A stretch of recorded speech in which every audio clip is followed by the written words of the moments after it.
It's always nice when developers open up a bit and provide some insight about what it's like to work in the gaming industry. It's especially nice when that developer happens to be someone as experienced as the former head of Bioware, Aaron Flynn, who recently joined Kotaku editors Jason Schreier and Kirk Hamilton during GDC 2018 to record an episode of Kotaku's Split Screen podcast. In the podcast, Aaron Flynn was asked about the current controversy surrounding EA and what his experience has been like working with the company. There's some really interesting information here worth talking about, so I'm going to present some relevant bits from the podcast and then share my thoughts as we go along. So for the first few minutes of the podcast, they talked a bit about what GDC was like this year. They talk a bit about Aaron Flynn's background, and then right around the 6 minutes mark, they start delving into the common sentiment that EA buys out studios and then ruins them. It's an understandable perception when you look at EA's track record of acquired studios, which eventually churned out products of lesser quality before devolving into mere husks of their former selves. The most recent example is Visceral Games, the developers of the Dead Space series, which EA shut down while they were working on an Uncharted-style, linear single-player story-driven action-adventure Star Wars game, absorbing key assets along the way. When Jason asked Aaron about this notion and this idea that EA is forcing developers to implement microtransactions into their games, here's what Aaron Flynn had to say. I think there's this perspective among gamers, angry gamers, that EA comes out along and buys studios and ruins them. Or like EA is just forcing microtransactions. The angel of death all of that the stuff. games industry. You have a perspective, you have a very educated perspective in this matter. I guess first of all, having been at the top for 5-6 years, as long as you were there, do you think that it's accurate that EA gives you like this flexibility to make your own decisions and go through your own pains and processes? Absolutely, yeah. I think they are a great company to be a part of because they care very much about the creative process and they care about that. And so they want you to be successful and they will do whatever they can to help you be successful. Every company's got constraints and things you got to do and things you got to look at and say, okay, that's what we got to get done. Okay, but EA is a wonderful company to be a part of in that regard. They're excellent at giving you creative freedom and doing that for sure. Yeah. All right, so first things first, I obviously have never worked at EA, so I'm not going to comment on or pretend that I know what it might be like to work for the company. A lot of people's immediate reaction will be to say that Aaron is lying, that it's probably a terrible place to work in, but unless you have worked at EA, that's simply something you can't know. I can understand viewing EA with apprehension from a consumer perspective, considering everything that's happened, but there's really nothing I can say in regards to being a developer under EA's umbrella. If Aaron Flynn thinks that from a developer perspective, EA is a great company to be a part of, then that's his opinion on that, though from a consumer perspective, it's certainly hard not to ponder whether there might be some correlation between EA having acquired Bioware and Bioware having been on a downwards trajectory in terms of game quality and reputation. Few will deny that since EA's acquisition, Bioware just hasn't felt like the same company, especially after so many of its original founders and developers left. Is it because EA might have meddled with the studio and their projects in some way? Is it Bioware chewing on more than they can swallow now that they have the backing of EA's vast resources at their disposal? Or is it a combination of both? Based on Jason Schreier's story regarding Andromeda's troubled development history, it's at least safe to say that bad management, indecision, and in-office politics on Bioware's part was a major contributor, so at the very least, Bioware does share a significant part of the blame for how that game turned out. Moving on, Jason followed up by asking Aaron whether he's ever felt as though EA is forcing Bioware to implement microtransactions features, and here's how Aaron replied. So EA is not coming to you and saying you need to add loot boxes into everything you do? Not in my experience, no. They have an ambitious business plan and they want to do certain things which help to everything from grow market share to enter new markets, things like that. But those are very good goals. There's nothing controversial about those goals. There's nothing that's that. They have a very solid business plan which everybody's aware of and everybody works hard to deliver on. So there's nothing controversial about that at all.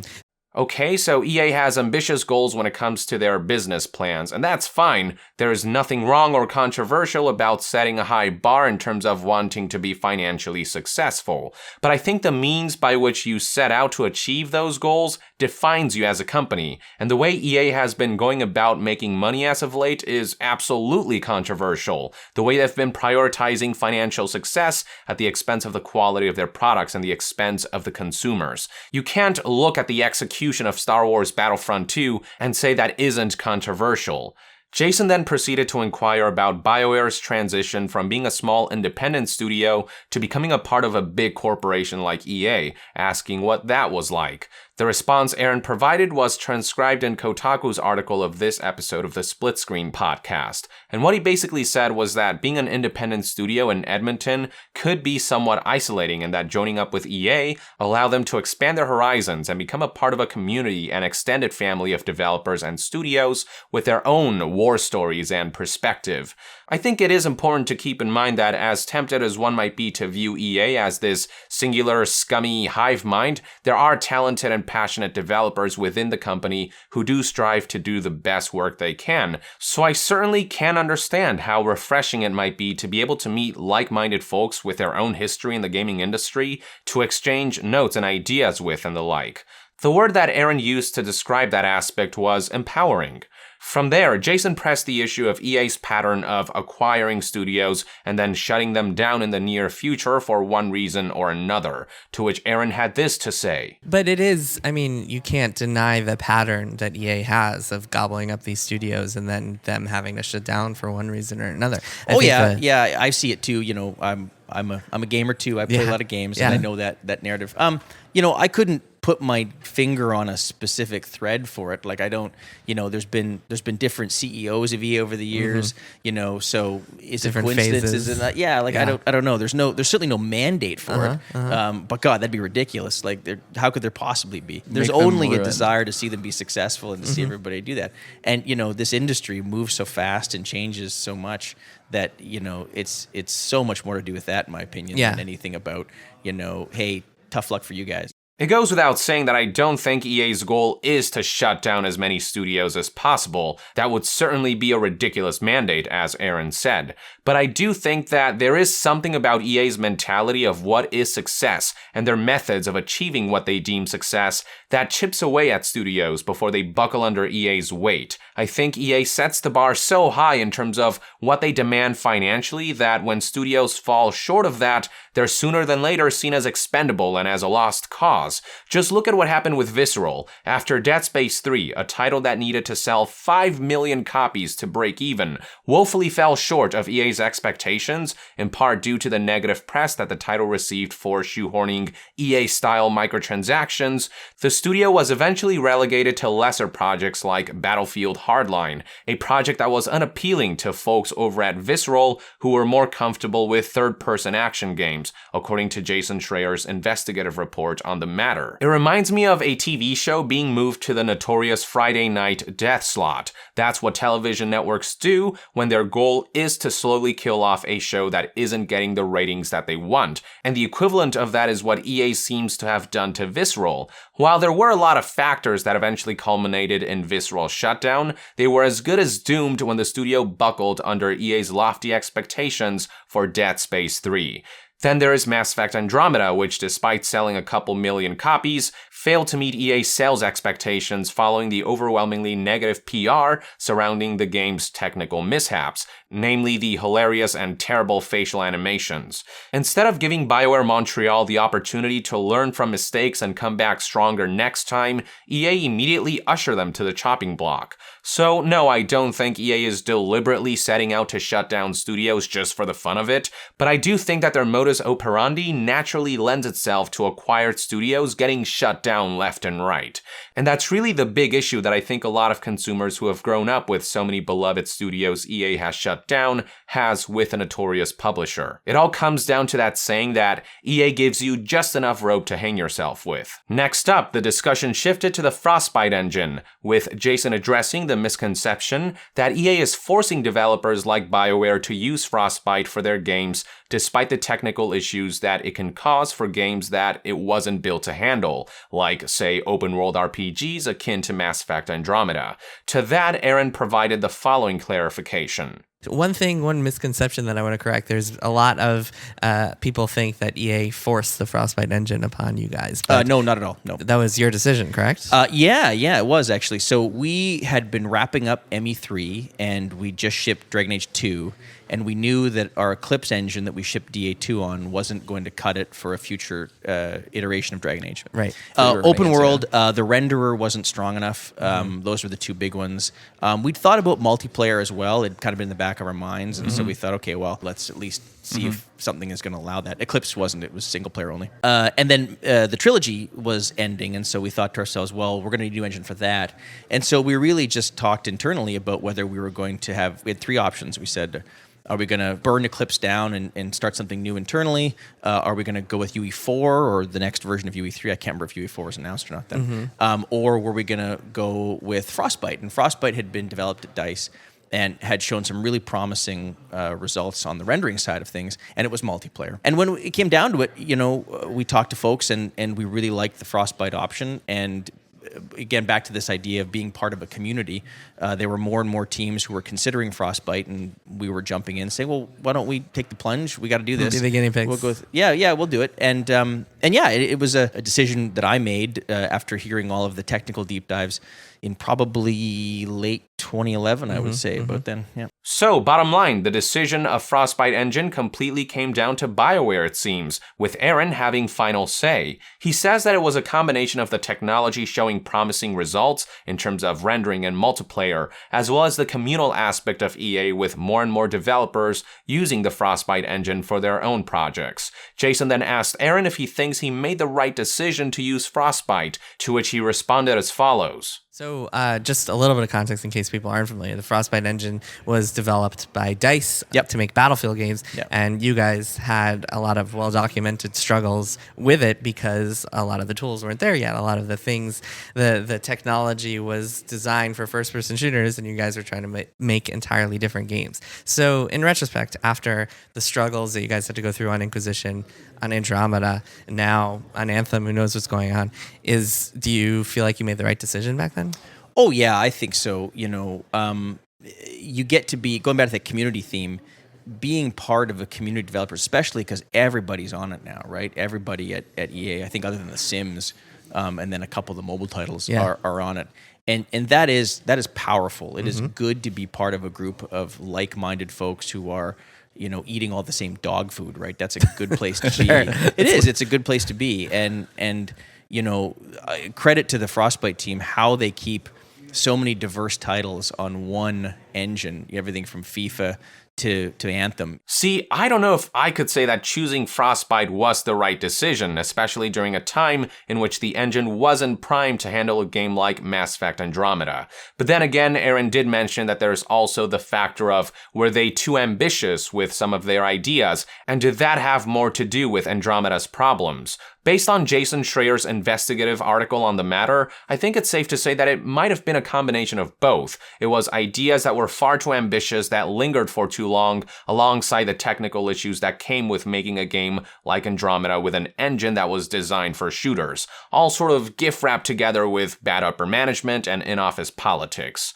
I am glad that we got the clarification that EA didn't force Bioware to use Frostbite, though. The studio seemingly looked at a couple engines, and they settled on Frostbite of their own volition, and the consequences of that decision are all on Bioware and on how they chewed on more than they could swallow. This is then followed by some back and forth regarding some of the newer members of Bioware and the talent that they're all bringing to the table, before Aaron Flynn makes a brief statement about the loot box controversy that I want to address. Here's what he said. You think to yourself, like, talking about controversy around loot boxes or whatever it is, and then you think, there's Cambridge Analytica with all of them taking 51 million things. Put things in perspective. You think, isn't that worse? Yeah. Isn't that the real problem? How come that's not the most downvoted comment on Reddit? Yeah. You gotta love the industry for that passion it has and that energy it has. So I wanted to address that real quick because there's a bit of whataboutism going on here that I don't think makes for the best of arguments. Obviously, there are way worse things out there than loot boxes in video games. Aaron is right that stuff happening with Facebook and Cambridge Analytica and plenty of other things in the world deserve way more scrutiny than EA's moronic sense of pride and accomplishment Reddit response.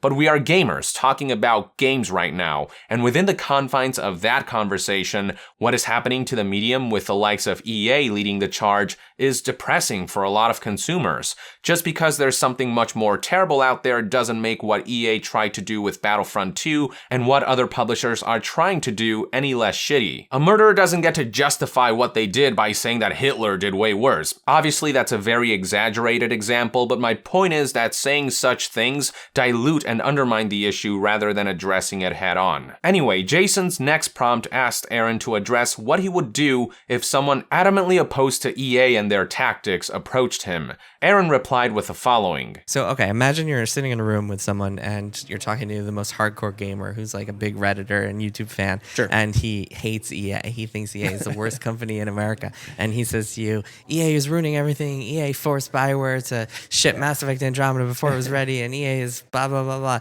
turning Bioware into this Destiny clone studio and putting loot boxes in Star Wars. What would be your perspective? Like, what would you tell them to try to convince them that maybe EA isn't so bad? Maybe EA has some good sides to it. Yeah, I think the first thing to do is to remember that any company, EA, Activision, whoever it is, isn't EA. They're a group of people. Sure. And they have companies names are people and too. faces, and they go to work in the morning, they go home at night, etc. They do these things. And so, if you're going to get critical, if you're going to be that, start by remembering that there are people there who are the ones to be critical of, and the ones to be that way. Don't diminish your perspective by just using short forms and company names, things like that. Think about okay, so somebody made some decisions, or this is the consequence of some missed opportunities and some drop balls and things like that.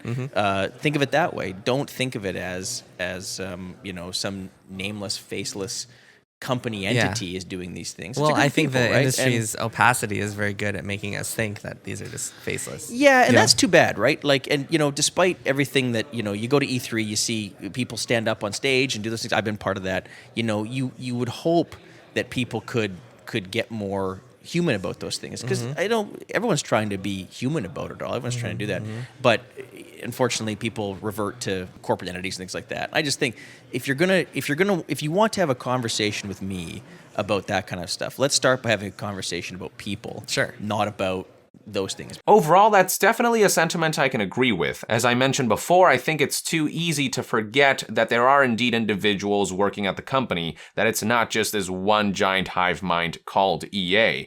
I will say this in response though, game developers should also recognize that when they ship their games, the ones who will be playing them are people, not cattle. You look at what Star Wars Battlefront 2 tried to pull, and it doesn't feel like it was approached with the mindset of, would people enjoy it if we ship the game like this? Rather, it feels like the only question that was asked was, will this make us as much money as humanly possible? If game companies want to be treated like people, then they need to start treating and respecting their fans, communities, and consumers like people. Jason then brought up the topic of shareholders and how a lot of decisions on EA's part seem to be made to please shareholders rather than fans, asking Aaron if there's a perspective to all this that consumers don't get to see, to which he responded as follows. There's definitely some decisions that seem to be made in the interest of pleasing shareholders rather than pleasing fans.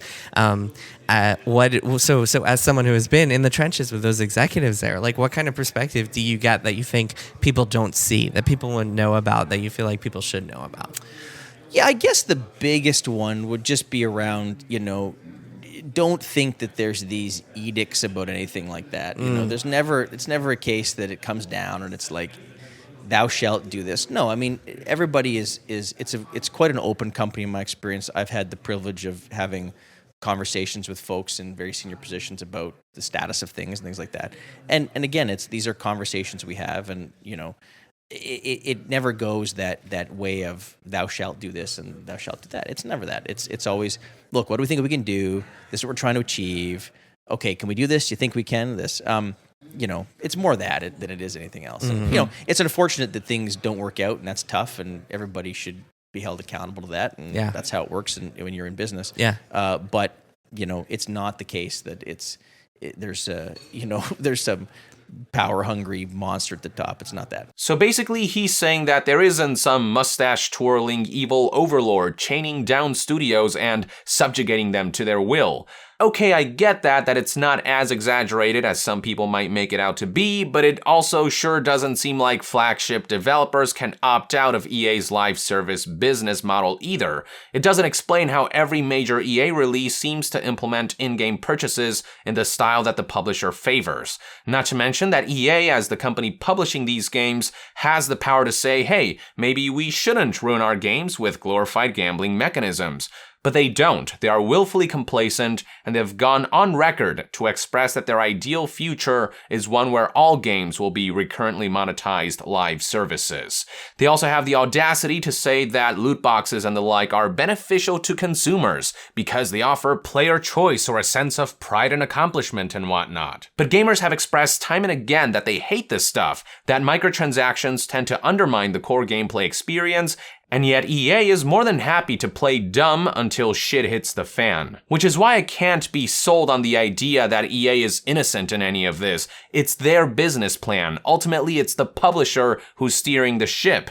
Now, Jason did bring up the point that quarterly investment schedules often define when certain games are released, whether they're ready or not, and to that, Aaron had this to say. Well, I do think that one of the things that people don't really think about is that quarterly investment schedule and how investors just don't care about the creative need to like have a couple extra months here and there.